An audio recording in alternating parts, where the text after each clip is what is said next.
بسم الله الرحمن الرحيم نحمده ونصلي ونسلم على رسوله الكريم اما بعد۔ معتکف انسانی ضرورت کے لیے مسجد سے نکل سکتا ہے، مثلا پیشاب پخانہ کے لیے نکل سکتا ہے۔ اگر مسجد میں بیت الخلا نہ ہو تو استنجا کے لیے گھر یا جنگل بھی جا سکتا ہے۔ اسی طرح اگر کوئی کھانا لا کر دینے والا نہ ہو تو گھر سے یا ہوٹل سے کھانا بھی لا سکتا ہے۔ پانی مسجد سے باہر ہو تو باہر جا کر پانی پی سکتا ہے۔ غسل جنابت کی حاجت ہو تو غسل کے لیے مسجد سے باہر جا سکتا ہے۔ غرض ہر انسانی ضرورت کے لیے معتکف مسجد سے نکل سکتا ہے۔ حضرت عائشہ صدیقہ رضی اللہ عنہا کی روایت ہے کہ حضرت نبی کریم صلی اللہ علیہ وسلم جب اعتکاف سے ہوتے تو صرف انسانی ضرورت کے لیے ہی گھر تشریف لاتے۔ صحیح بخاری کتاب الصوم باب المعتکف لا يدخل البیت الا لحاجت۔ تو اس روایت سے معلوم ہوا کہ جو بھی انسانی ضرورت ہے جس کے بغیر چارہ کار نہیں ہے اس کے لیے ان معتکف مسجد سے باہر جا سکتا ہے۔ اسی طرح سے شرعی ضرورت کے لیے بھی معتکف مسجد سے باہر جا سکتا ہے۔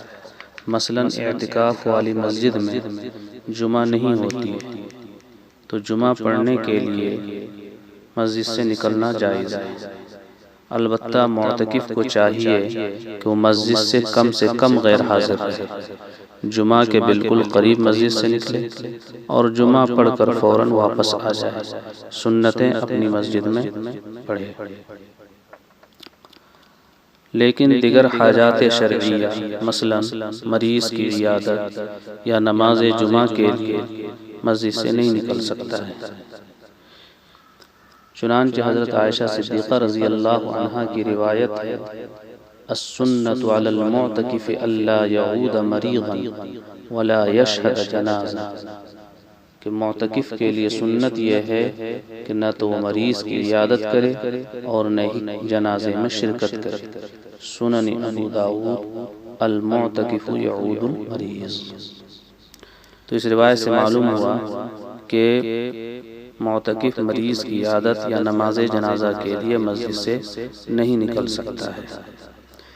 اسی طرح سے معتکف جمعہ کا غسل کرنے کے لیے یا کپڑا بدلنے کے لیے، نہانے کے لیے یا گرمی میں غسل کرنے کے لیے مسجد سے نہیں نکل سکتا ہے۔ ہاں معتکف جب استنجا کے لیے جائے تو بیت الخلا میں نہاتا ہے۔ اسی طرح اگر معتکف مسجد میں نہائے تو جائز ہے، بشرطے کہ مسجد آلودہ نہ ہو۔ متعلقین بڑا ٹب مسجد میں کنارے پر رکھ دیں اور معتکف اس میں بیٹھ کر نہا لے، پھر لوگ پانی باہر پھینک دیں تو اس کی گنجائش ہے۔ حضرت نبی کریم صلی اللہ علیہ وسلم جب اعتکاف میں ہوتے تھے تو چونکہ سر پر بال بڑے تھے، جس کے بال بڑے ہوتے ہیں اس کو وقفہ سے نہا کر یا سر کو اچھی طرح دھو کر ان کو تیل پلانا ضروری ہوتا ہے، ورنہ سر میں کھجلی ہو جاتی ہے۔ اور معتکف کے لیے نہانے یا سر دھونے کے لیے مسجد سے نکلنا جائز نہیں، اس لیے نبی کریم صلی اللہ علیہ وسلم مسجد سے سر باہر نکال دیتے تھے۔ اور حضرت عائشہ صدیقہ رضی اللہ عنہا جن کا حجرہ مسجد سے متصل تھا، کوئی بڑا برتن رکھ کر اس میں سر دھوتی تھی اور تیل لگا کر کنگھا کر دیتی تھی۔ اس مقصد کے لیے آپ مسجد سے نہیں نکلتے تھے۔ بخاری کی روایت ہے وَكَانَ يُخْرِجُ رَأْسَهُ مِنَ الْمَسْجِدِ وَهُوَ مُعْتَكِفٌ فَأَغْسِلُهُ أَنَا حَائِضٌ۔